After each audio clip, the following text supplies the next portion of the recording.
Hey everybody, it's Dr. Eric Balcouch back for another edition of Thyroid Thursday. And today we're I'm doing a little follow-up to a post that was made where I talked about if you address high cholesterol, you may not need some of those hormone replacement. And it sparked some commentary, sparked some irritation or anger from people who are using hormone replacement therapy. And it doesn't really matter to me if you use hormone replacement therapy or not. If you use it and you feel good, I think that's awesome. The purpose of the post was to kind of reiterate that things happen for a reason, and that there is a drop in estrogen production as you enter menopause, premenopause, menopause, and then you're postmenopausal. Estrogen production goes down. Ovaries are not producing estrogen anymore. And for some, they're going to experience low estrogen symptoms, and taking hormone replacement medication may make them feel great. Awesome. I think and I think some women got upset because, hey, I'm a dude talking about this, but I don't see any reason why women can't get hormone replacement just like guys get hormone replacement. But for a lot of the guys who have low testosterone, there's reasons why they have low testosterone.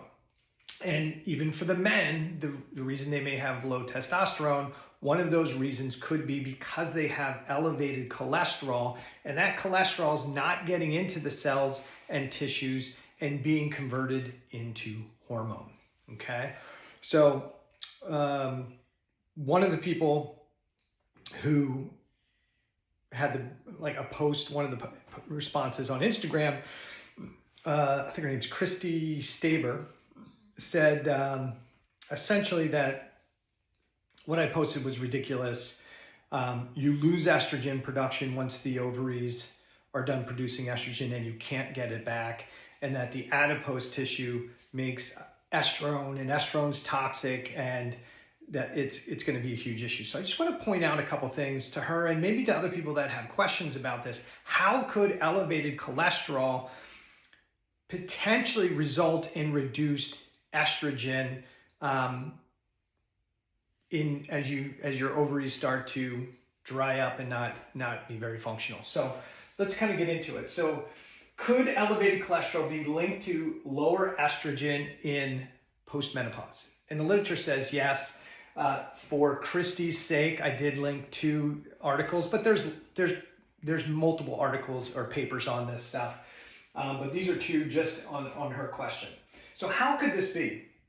The source of estrogen in postmenopause is typically from extragonadal tissues, because the ovaries aren't working anymore to produce estrogen. So which tissues? Adipose tissue, heart, kidney, muscle, skin. And I think Christy kind of focused on the adipose tissue, and there's a lot of complexity to this. And where your adipose tissue is, you may make more estrone, you may make more estradiol.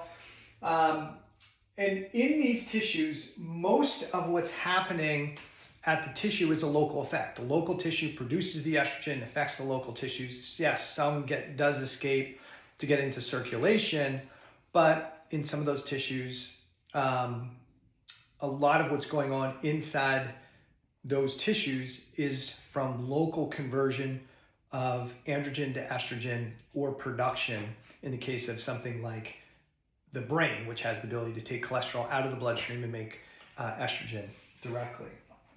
But most of these extragonadal sources of estrogen in postmenopause, where do they get? How do they produce estrogen? Well, most of the estrogen comes from adrenally produced androgens.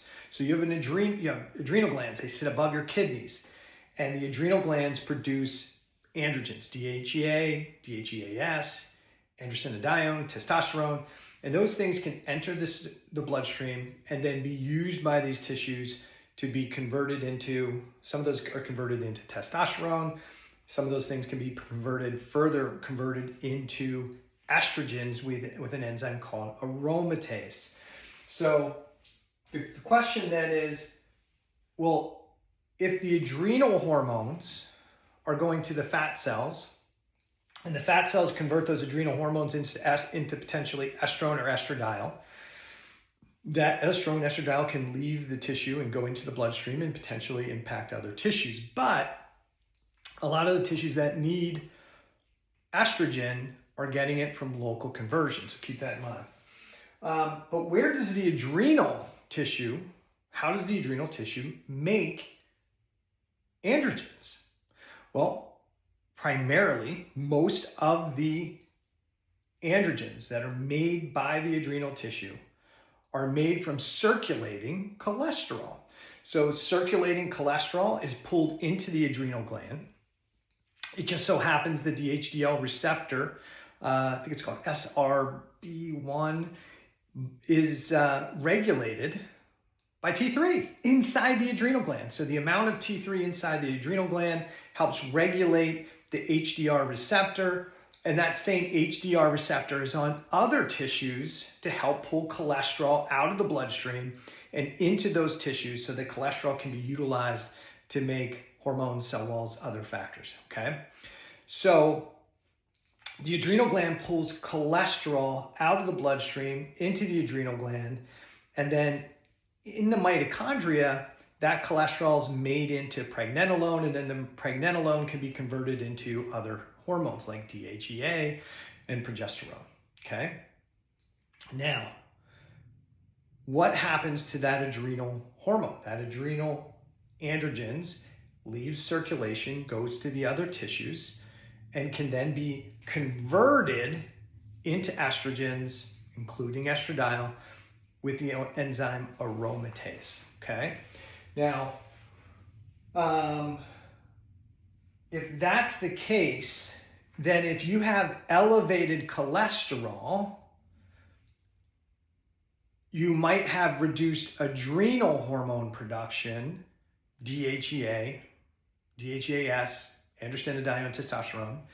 And if you have reduced androgens that go back out into circulation to the adipose tissue and other tissues, could you then have reduced levels of estrogen being produced?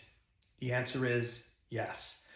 Could you, if you have lower estrogen produced and elevated cholesterol, could you take estrogen replacement and feel better? Sure, because you're giving the end product. But could that reduced ability to convert cholesterol into androgens be the reason that you have lower estrogen, not just circulating, but at some of these peripheral tissues like your bones, like your brain, like your heart? And the answer is yes. So while you might not like the idea that cholesterol from the bloodstream, if elevated, could be a reason for your lower estrogen production, that's okay. But it doesn't mean that because you don't like that answer that it's not correct, okay? Now, what are potential causes of elevated cholesterol? Inflammatory mechanisms can cause a reduction of cellular metabolism. You've got reduced conversion of T4 to T3, reduced mitochondrial function. You can't convert as much glucose into cellular energy, ATP. So you wind up having cholesterol produced and more cholesterol coming into the bloodstream. If there's lower circulating T3, there could be elevated cholesterol in the bloodstream that's not able to get out. Now, there's a difference between LDL and HDL. LDL more going to the liver to get removed. More of the HDL cholesterol is what's going into some of these peripheral tissues to be used to make these hormones. So I have no skin in the game. If you take bioidentical hormones and you feel good and you function good, I am thrilled for you. I'm happy for you. All I want you to do is be healthy and be happy. But if you're a person who has low hormones, signs and symptoms, estrogen deficiency, signs and symptoms, low progesterone, potentially, low androgens, low DHEA, and your cholesterol is elevated, you need to start considering, if you don't want to take the hormones, then you should start to consider, or your clinician start to consider, like, what's going on that I have high cholesterol and low adrenal hormone production, and maybe there's something we can do to address it. All right, hope that helps. If you have any comments, put them below this video. I'll be more than happy to answer them. Take care.